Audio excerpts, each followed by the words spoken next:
రాష్ట్రంలో విదేశీ పెట్టుబడులను ప్రోత్సహిస్తున్నామన్నారు సీఎం రేవంత్ రెడ్డి. మెక్డానల్డ్స్ సంస్థ తన గ్లోబల్ ఇండియా ఆఫీసును హైదరాబాద్లో ఏర్పాటు చేయడంపై సంతోషం వ్యక్తం చేశారు. ఎస్సీలకు జరిగిన అన్యాయాన్ని సరిదిద్దే ప్రయత్నం చేస్తున్నామని చెప్పారు. ఆర్థికంగా ఇబ్బందులున్నా పథకాలు అమలు చేస్తున్నామన్నారు మంత్రులు.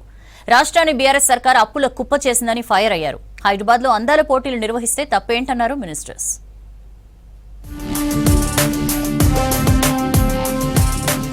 మల్టీనేషనల్ సంస్థ మెక్డొనాల్డ్స్ తో రాష్ట్ర ప్రభుత్వం కీలక ఒప్పందం చేసుకుంది.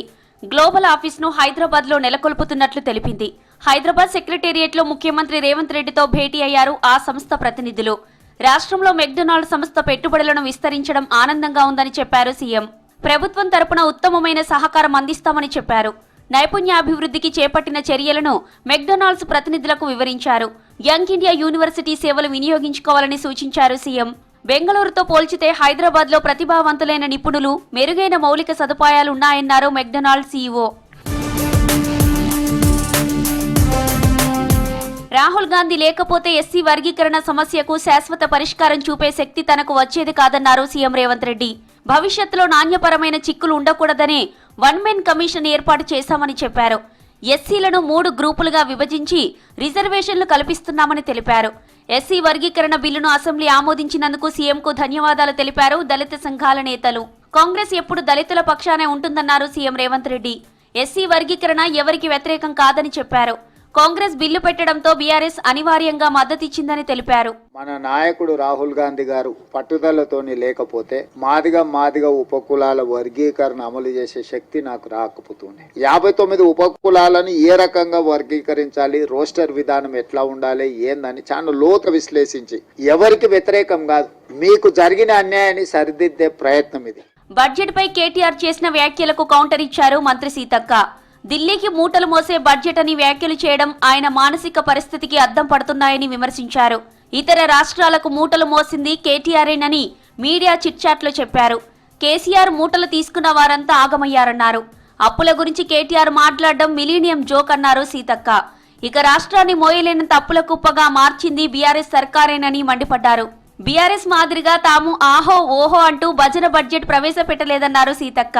వాస్తవాలను ప్రతిబింబించేలా మహిళ, రైతు, యువత, అట్టడుగు వర్గాల సంక్షేమం కోసం బడ్జెట్ ప్రవేశపెట్టామని తెలిపారు.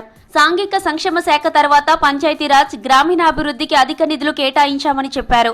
గుంట భూమి లేని ఉపాధి కూలీలకు ఇందిరమ్మ ఆత్మీయ భరోసా కింద 600 కోట్ల నిధులు అలాట్ చేశామని తెలిపారు. ఆర్థిక ఒత్తిడిలో ఉన్న 6 గ్యారంటీలకు అధిక ప్రాధాన్యతనిచ్చామని స్పష్టం చేశారు. రాష్ట్రంలో ఆర్థిక విధ్వంసం జరిగాక కూడా అనేక పథకాలను అమలు చేస్తున్నామన్నారు మంత్రి పొన్నం ప్రభాకర్. మహిళలకు ఉచిత బస్సు రవాణా పథకం గేమ్ చేంజర్ అన్నారు. బీసీ రిజర్వేషన్ బిల్లు అసెంబ్లీ ఆమోదం పొందడం ఆ శాఖ మంత్రిగా తనకు సంతోషం కలిగిస్తోందని చెప్పారు. 10% ఈడబ్ల్యూఎస్ రిజర్వేషన్ తో 50% సీలింగ్ ఎప్పుడో క్రాస్ అయిందని చెప్పారు. బీసీ రిజర్వేషన్ల కోసం త్వరలో ప్రభుత్వ ఆధ్వర్యంలో అఖిలపక్షంతో ఢిల్లీ వెళ్లి ప్రధానిని కలుస్తామని చెప్పారు. బీసీ రిజర్వేషన్లను అడ్డుకోవాలని బీజేపీ చూస్తే ఎవరూ ఊరుకోరన్నారు. అందాల పోటీలకు హైదరాబాద్ వేదిక అయితే కేటీఆర్ ఎందుకు జెలసీగా ఫీల్ అవుతున్నారని ప్రశ్నించారు. ఈ పోటీలకు 250 కోట్లు ఖర్చు చేయడం లేదని, తక్కువ ఖర్చు చేస్తున్నామని మీడియా చిట్చాట్లో చెప్పారు పొన్నం.